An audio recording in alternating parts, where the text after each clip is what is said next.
I'm Cherylanne Skolnicki, and this is Brilliant Balance, the show for working women who are ready to shine. Each week, I bring you ideas, inspiration, and insight on balance, business, and getting it all done gracefully. You ready? Let's be brilliant. This is episode 321 of the Brilliant Balance podcast. Protect your peace, finding calm in the holiday chaos. So here we are in the home stretch of the holidays. It's been a lot of fun sharing these different kind of lenses on the holiday with you this year. Again, if you are just discovering the series or if it's been a really busy month and you haven't tuned into the show in a while, and you want to go back and reflect on a few other episodes, I do think episode 320, right before this one, which was about magic moments and how to add more joy to your holiday hustle, or even if you're still in that last minute gifting headspace, I think episode 319, which was all about gifting without regret, could be really helpful even at this point in the month to go back and take a look at. And when you get into holiday planning season next year, there's a few other episodes as far back as 317 waiting for you that might be helpful in wrapping your head around how to get through the holidays in a more streamlined manner so that you really get to enjoy them, which is kind of the point that I think a lot of us miss. And really my whole reason for doing this series is I'm thinking about you, and I'm thinking about you driving in your car or listening to this in the quiet early hours of the morning, or maybe late at night as you are still wrapping gifts and baking cookies and packaging things for teachers. I want you to let this episode land in your heart, kind of like a warm blanket. Because today what I want to talk about is how to find moments of calm in the holiday chaos. And listen, I know we cannot fully eliminate the hustle from this season, nor would we want to, right? Because the hustle is really part of the fun. I mean, I think I do certainly enjoy being out in the stores and having everything be a little bit extra at this time of year. But we can focus on finding little moments of calm, little pockets of peace. And I want to ask you today to think about where you might find them as you go into this week leading us up to Christmas Eve and Christmas Day. Where might you find those little moments of calm just for you? And it might be helpful for us to think about this in terms of parts of the day, because all of us are wired differently, and the rhythm that we live our days by varies from person to person. So if you are a lark, like I am, that's how I think about it, sort of a morning person, you like to get up early, this first one will sound like a great idea. But if you are more of a night owl, don't do this. This will not be for you.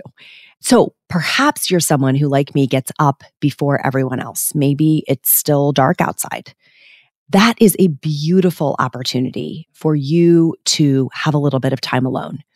I love taking that opportunity to get outside, often with a steaming cup of coffee in my hands, and spend a little bit of time under the stars, but the morning version of the stars, just out in the cold.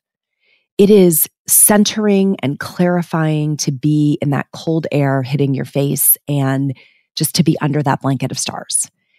It's perspective giving, right? It's just a reminder of how small we are in the grand scheme of things. And that can bring great perspective to some of the worries that we might be carrying around during the season. Maybe it's also a chance to just turn one tiny light on in your room, or maybe in a reading room or the living room or by the tree, just one tiny light where the rest of the house is dark. And maybe you can get out a journal and just get your thoughts onto the page while it's still quiet, right? Early morning could be a great time to have prayer time or to set an intention for the day, maybe with a devotional where you turn inward and just get reconnected to something greater than you. Maybe this is when you could light a single candle, maybe a scented candle, maybe just a really simple votive, and sit quietly for a few moments, enjoying the silence and the calm.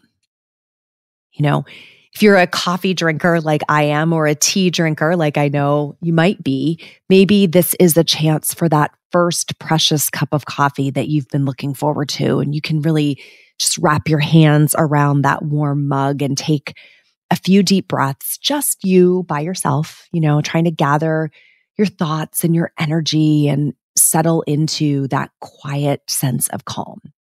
Because and I know that it's not going to last all day.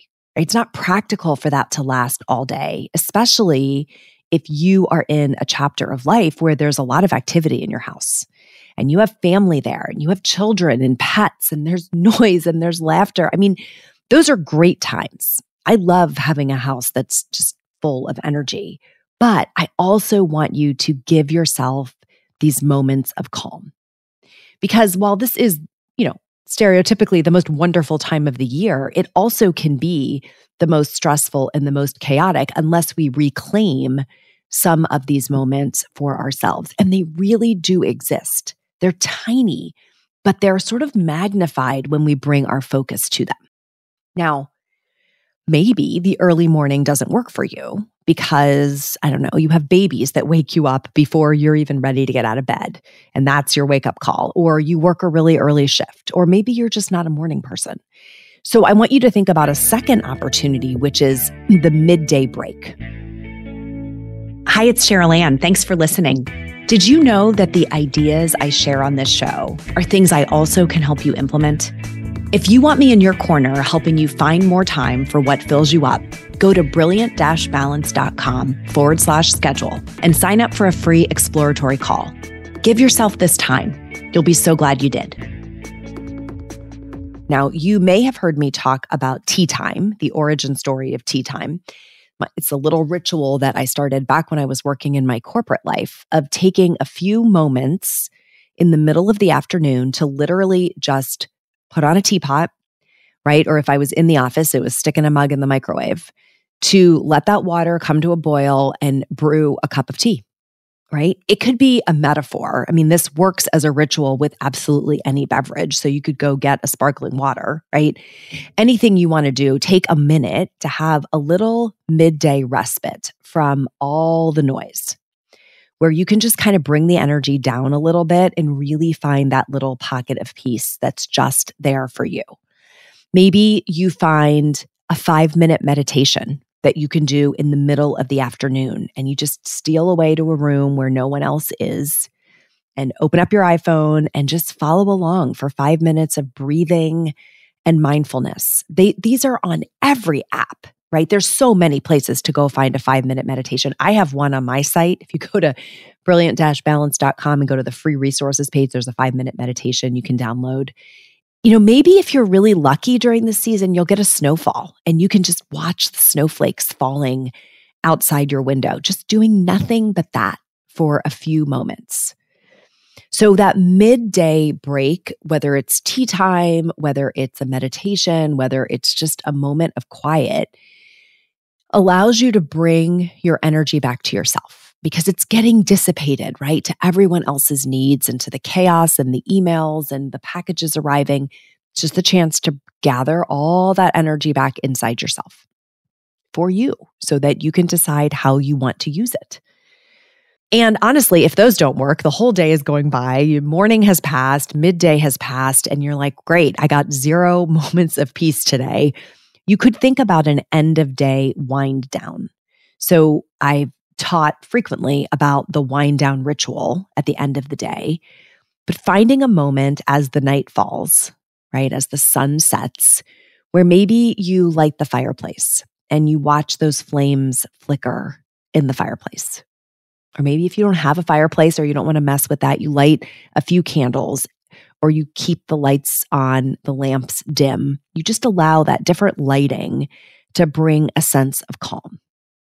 Maybe you have tree lights up or you have fairy lights somewhere in the house that you can just let that be the only light on and let that descend just like a blanket of peace onto the house.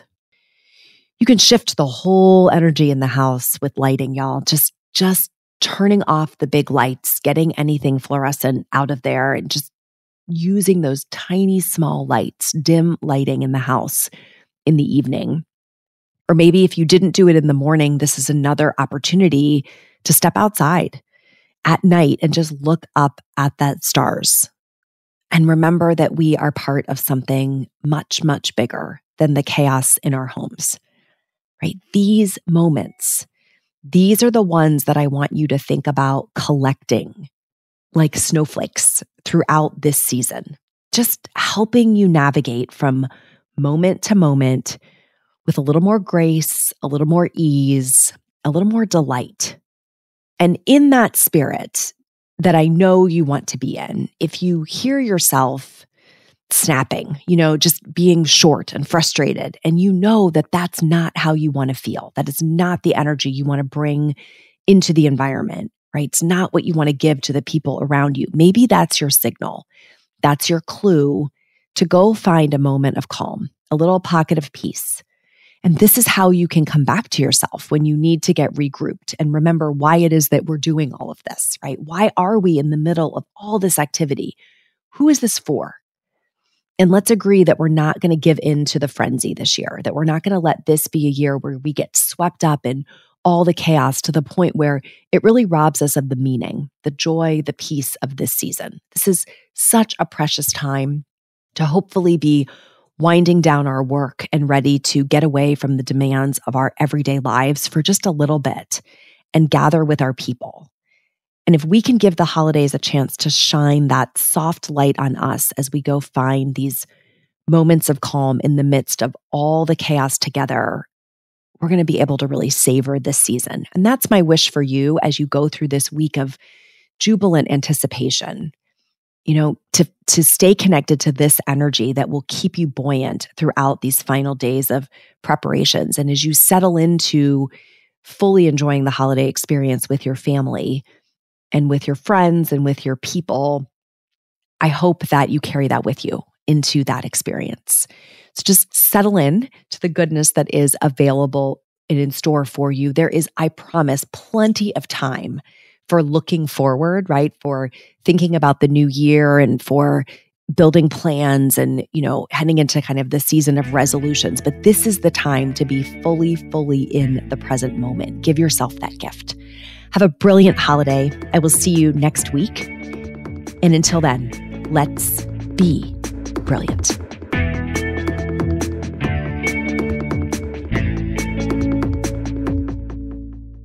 This is thepodcastfactory.com.